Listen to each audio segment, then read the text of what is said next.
Aloha everyone, this is Arado and we're here to talk about the recent global exclusive banner we have in celebration of closing the 3rd year anniversary. In this banner we have Bertrand, Witch's Daughter, and Melissa. I want to cover Bertrand first because he is, I think, the simplest one to discuss in terms of capability.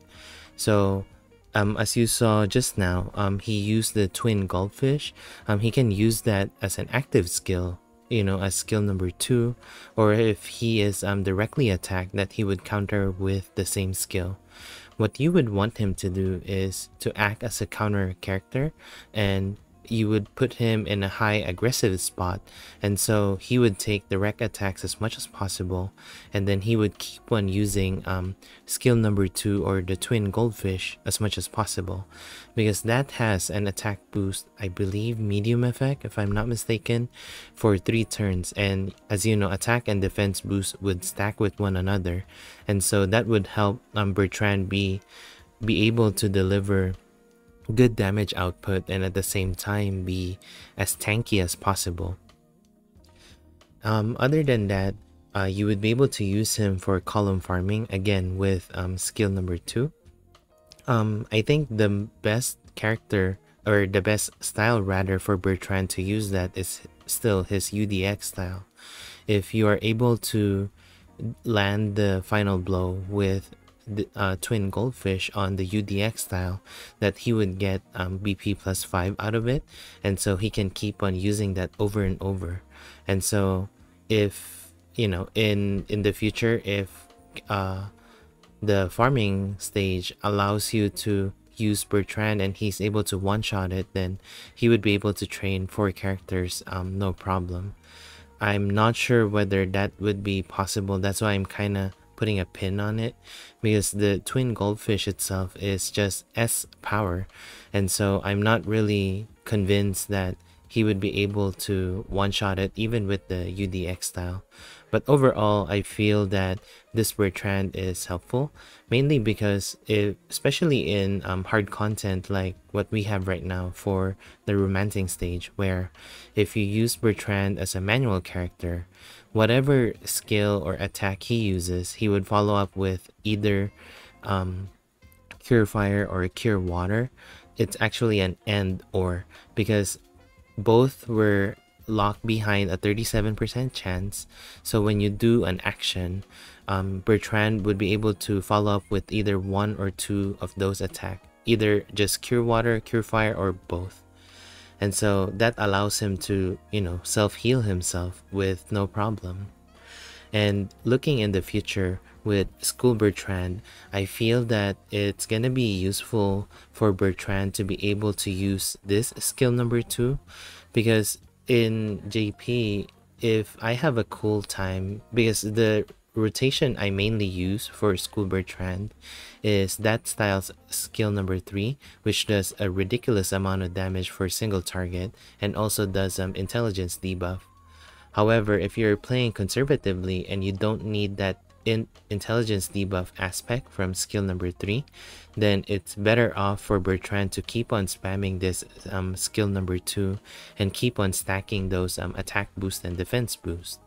The bonus to that is because he is doing heat and cold element, and so he would be able to get an attack boost, I believe, for School Bertrand extra for using heat element, and then I forgot what he gets for cold element. I think it's all status, all attribute up, so that allows him to be pretty good overall in tank with the extra defense boost to boot, because in JP that's what's missing in him, that he doesn't have the defense boost that you would mostly rely on his intrinsic ability to be able to tank damage or be able to mitigate damage further and counter with dominant blaze. So yeah, that's Bertrand in a nutshell. Next up is Witch's Daughter. So Witch's Daughter is pretty unique in my opinion, because there's no character even in JP that gives overdrive gauge to a single target. I know that we have Saga Labelle in the future, where she gives a full overdrive gauge to everyone but herself to the party, and also 4.5 year Barthélemy, who also gives overdrive gauge. That this is a start for us to start playing around with the overdrive capability, because we're slowly gonna be moving into trying to squeeze in as much capability as possible into a character, whether it be a passive or, again, what's going on now is with overdrive. And so that's what Witch's Daughter is starting in global.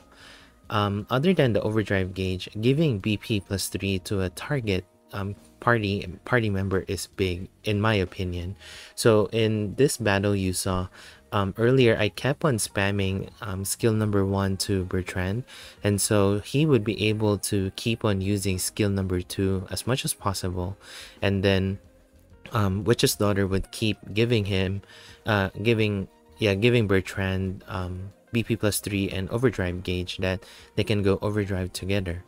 Or, you know, you can always give the skill number 1 back to Witch's Daughter to herself and just get overdrive gauge out of it, because it, especially in the hard content we have right now, where the gimmick is attribute debuff, that you would want to cleanse the attribute debuff to be able to handle the battle properly.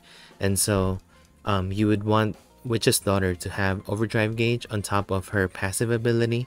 And so even though she doesn't have enough BP to use her skill number 3, she can do an overdrive normal attack, and then it would follow up with her skill number 3, hence being able to cleanse debuffs and also buff your party. I mentioned here that it's pretty niche to be able to fully utilize skill number 3, and so as much as possible you might be utilizing the buff aspect of it, and that's not bad at all, because it's it's in this character who is able to buff, who's able to give BP and overdrive gauge. And also, if you have her other Witch's Daughter style, that you would be able to have single target healing, or, you know, everybody has the S style Dahao, so you would be able to have dancing leaves. If you amplify that, you would be able to give defense boost and also overdrive gauge as a global change to that amplification skill. And actually only global has that dancing leaf amplification, and so that's why I feel that Witch's Daughter is pretty unique in what she can do. It's gonna be overlooked at this time, because there's not much overdrive capability we have right now. So I would think that global is gonna start implementing more characters that can do overdrive capability. You know, it started off with the minstrel song Sif, where she gives an extra guard up, I think. I forgot, on overdrive. And so we would see more of that as we get more styles implemented. So yeah, that's Witch's Daughter. And lastly, we have Melissa. So Melissa, I feel, is the best in the banner, mainly because of the extent of support that she can give to the party. The missing aspect to that is I wish that her skill number 2 would have endurance buff with it too, because if so, that would be very future proof with endurance and willpower, even though it also includes agility and intelligence, that that may not be favorable for certain battles, you know, just like Spiral Corridor 210 that I recently was able to tackle, that the gimmick to that is buffing threshold, that if you go to a certain threshold, that they would use a combo attack that's pretty much may be able to wipe your party. And so that's something I was hoping that Melissa would have in her skill number 2, but we have willpower, which is fine. Eventually we would need to have endurance buffer as well.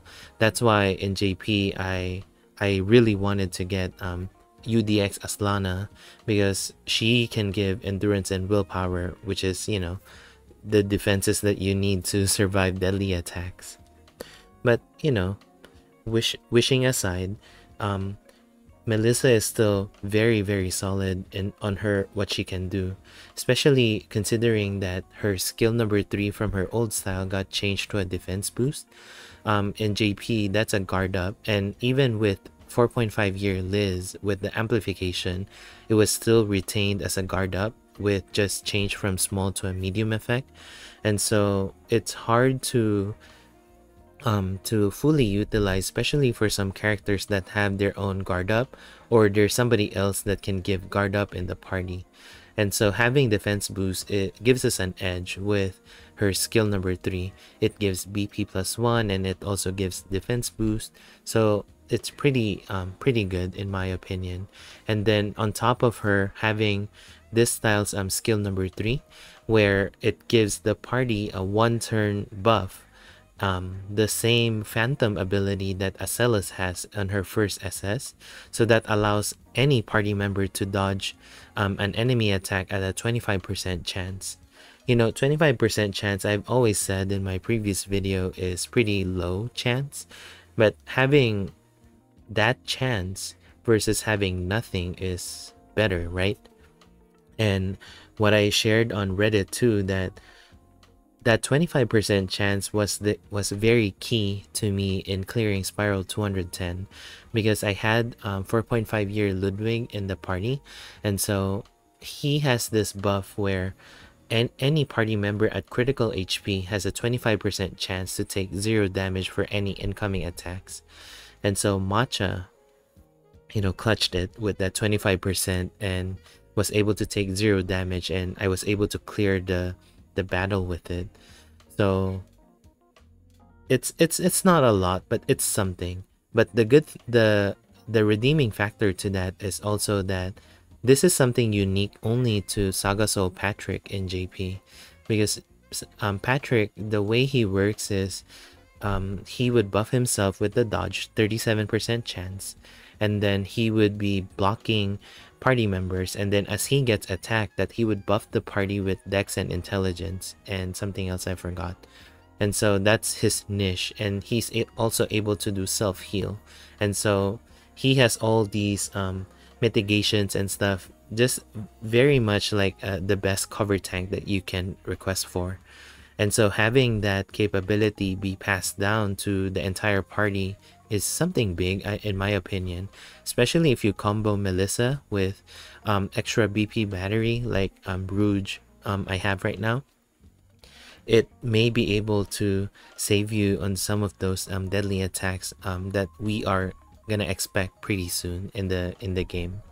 And then on top of that, if you don't want the skill number 3 from her old style, you can always go for Pure Barrier, where it also gives defense boost to a single target for 1 turn, which is something helpful, and I believe that a lot of us have used that in the past with Mariah.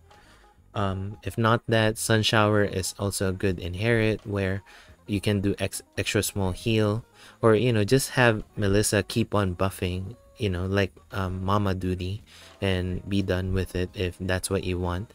So she has a lot of flexibility and capability that she can do. That's why I feel that she is the top pick of the banner. And that goes to my final thoughts, where I feel that this banner has some pretty good value with the support you can get from Melissa and Witch's Daughter accordingly.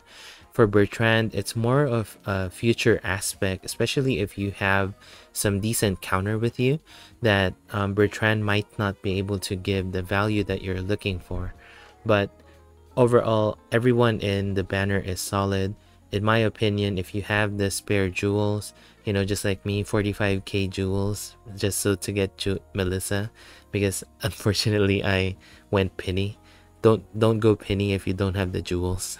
This is round 1, so there could be a round 2 on the way that has better characters. We don't know yet, but yeah, Melissa would be a good one to have as a support, and has that mileage that she can have with the pace that we have in global.